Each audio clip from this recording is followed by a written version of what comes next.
Season-defining game for Juventus takes place tomorrow against Bodo Glimt. Both teams are outside of the playoff positions, and both teams need to win. And let's just say, I think I've made up my mind. If Juventus lose tomorrow to Bodo Glimt, I think it's safe to say they will not be making it into the playoffs. Like, I've looked at the fixtures. I've looked at the fact that they only have 3 more games. And fair enough, last season, on average, 9 points got you into the playoffs. But I'm looking at some of the teams that are outside of the playoff positions. Some decent teams. I'll be honest with you guys. Some decent teams. Tomorrow is must win. Tomorrow is must win. Now, in this video, let's break it down into a variety of things. Let's talk Spalletti. Let's talk some tactics. Let's talk about Bodo Glimt. And also, my predictions. Yeah, my predictions in terms of the starting 11 and the overall scoreline. Let's get straight into it. Make sure to like. Make sure to subscribe. Where should we start off with? Should we start with the tactics? Let's just start off with Spalletti, okay?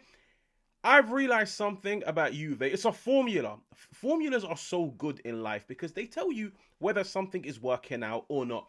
The back 5 formula at Juve is not working. For example, let's look at some of the teams in the Serie A that play a back 5 system. Roma play back 5. They sit top of the league. Do you know why they sit top of the league? They don't concede goals. So, if somebody was to look at Gasperini and tell him, hey, hermano, change it from a back 5, he can easily turn around and pay, back 5 is paying dividends for me.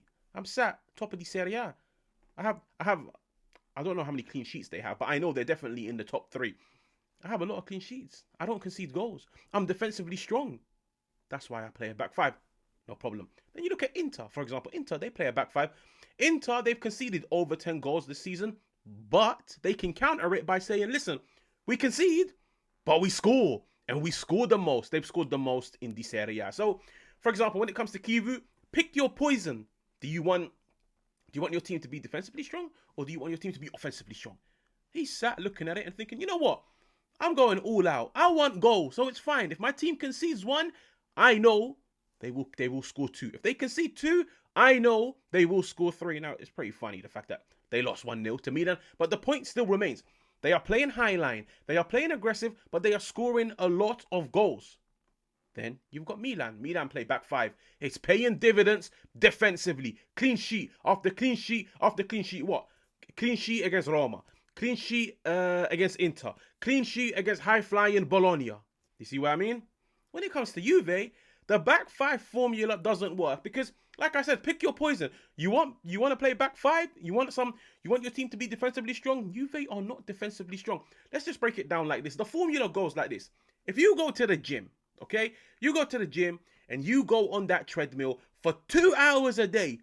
But some people go on the treadmill and they have a water bottle with their hand just to remain hydrated, okay? You go to the gym and you do 2 hours on the treadmill with a pack of Krispy Kreme donuts. So the formula of treadmill plus donuts is not resulting in weight loss.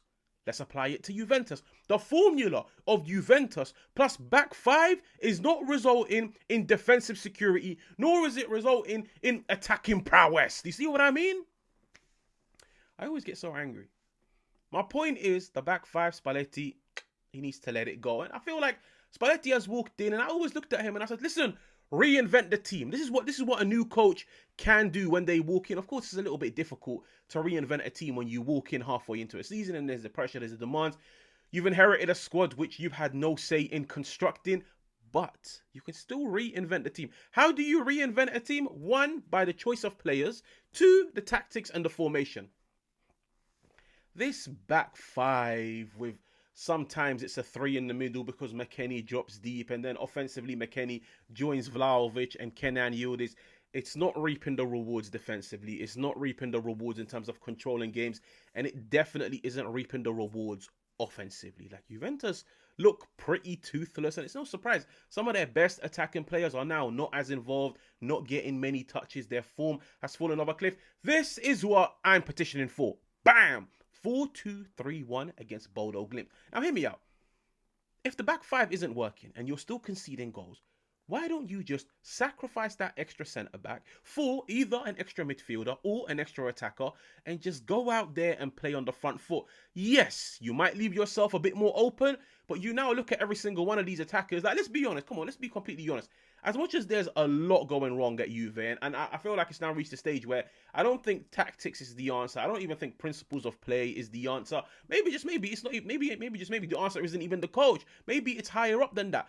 I still feel like the Mercato went horrendously wrong. Like it genuinely went horrendously wrong. Like Juventus, I was gonna say Juventus offensively are like a Bugatti, a Ferrari, but like at the back they're a Fiat Punto. But in reality, they're probably a Fiat Punto all over the place. My point is, you've got attacking players that are earning a lot of money, by the way. Like Jonathan David is earning a lot of money.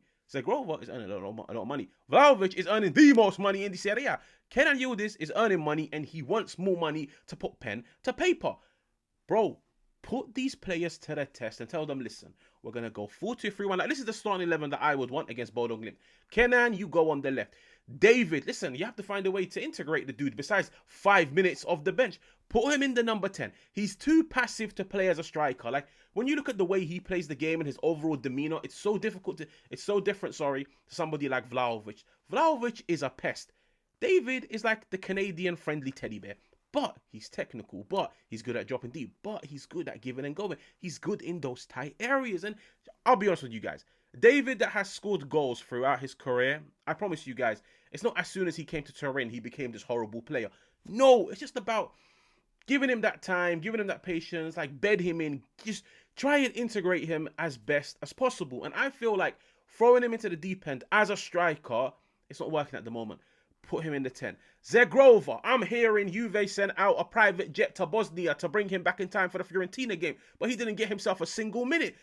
Bro, this is the game. You roll the dice. Even Conceição. You want to play Conceição? I'm not a fan of him, but I'm saying go 4-2-3-1. Sacrifice the extra centre back and go all out attack. Because I'll be honest with you guys, goals win you games. Yes, a defense will keep you in games. Yes, a defense can win you a league title. Juve aren't winning no league titles. So I'm saying at the moment, it's a very delicate period of the season because you have to bear in mind, games are running out. Like, let's be honest, even though it's still relatively early in the season, games are coming quick and fast and games are beginning to run out, especially when it comes to the Champions League. And Juventus have not won a single game in the Champions League. They have to beat Bodo Glimt. And I'm going 4-2-3-1. The players that I want to see in the starting 11, I want to see Zhegrova in the starting 11. Even though this is my predicted 11, I haven't included Miretti. If he wants to stick to the back five, then you go 5-3-2. Give me Miretti in midfield. Give me Locatelli, Thuram, and Miretti. McKennie, he's done well, but the thing about McKennie is, like, the reason why his career has never ever picked up is because, like, it's never really kicked off, is because, like, what's he really good at? He's like a steady Eddie. Like, he gives you a 6 out of 10 in every single department.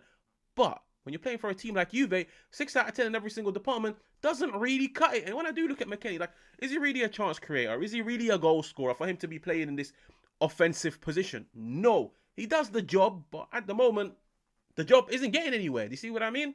I would go Miretti. I like Miretti. I feel like he raises the technical ceiling of this team. He raises the dynamism ceiling of this team. Like, he brings something different. And I always say this. That loan to Genoa was a game changer for Miretti. And I feel like Spalletti just needs to roll the dice. Now, fair enough, I'm not petitioning for a future Ballon d'Or winner. No, not in the slightest. But I'm looking at the team and I'm thinking, it needs a spark. Like, it genuinely needs a spark. It needs something different. It needs some X factor. And maybe rolling the dice on a Miretti, rolling the dice on a Zhegrova, they'll bring something different. And I'll be honest with you guys, whenever I've seen Zhegrova on the field the same time as Yildiz, it helps Yildiz so much more because now the opposition know Juve are not relying on the ball always going to the left-hand side. No, now they've got themselves someone good on the left and someone good on the right. I've also included Cabal. I feel like Cambiaso, what's holding him back the most is one day he's a wing back, one day he's a fullback, one day he's inverting into midfield, one day he's on the left, one day he's on the right. If Cabal is fit and he came off the bench against Fiorentina, put him in that left back position. Put Cambiaso on the right back position. Then you've got Kalulu as a centre back. Kopp minus Kelly. It doesn't matter. It doesn't matter. I'm going out all out attack. I'm putting the attacking players on the field and I'm telling them, listen, you guys earn top dollar. Go and show me why. Go and show me why you're getting paid top dollar. And if you can't, we're having some harsh conversations, okay? Now, towards the end, I told you guys we would discuss some Bodo Glimt tactics. With Bodo Glimt, from what I know, they set up in this 4-3-3 formation. They don't do any of this like 3-2-5, 3-5-2. No, 4-3-3 in possession, 4-3-3 when playing out of the back, 4-3-3 once they get into opposition territory. Of course, the fullbacks join into the attack. Off the ball, they go 4-4-1-1. So let's just say 4-4-2. 4-4-2 tends to be very difficult to break down. Why? Because you've now got yourself 2 rows of 4. But when they are playing out of the back and they do go 4-3-3 and they get into Juve territory, 4-3-3, if Juve decide to stick with this whole 5-2-3-5, like what Spalletti's currently doing, they're going to be outnumbered in midfield once again. And I'll be honest with you guys, I've only really watched 2 games of Bodo Glimt this season. It's a very technical team. Very technical team. Last season, I remember watching them against Lazio in the Europa League. Technical team, physical team. I feel like on home soil, they're very difficult to come up against, especially when you bear in mind it is an artificial pitch. These players have adapted to the artificial pitch. They understand it. They know how to play on that pitch week in, week out. Juve, this is something new. And that's why sometimes I see like so many people say, what gives Bodo Glimt the edge sometimes is the fact that they're playing, 1, at home. But 2, it's like an environment that they're very familiar with. Like, I'll be honest, for someone that plays football, playing on an artificial field and playing on grass is so different. Like, it genuinely is so different. I'm looking at Juve and I'm saying, listen, it's going to be a tough game. Tough crowd. Tough place to go to. It's probably going to be freezing down there. I promise you guys that for sure. Go 4-2-3-1. Let go of the handbrake. Because I promise you, even if you concede, as long as you trust these attacking players and you've got attacking players on the field that are going to create you opportunities, that are going to overload the box. Like, you've got goal scorers all over the field. Vlahovic can score. Zhegrova can score. David can score. Kenan Yildiz can score.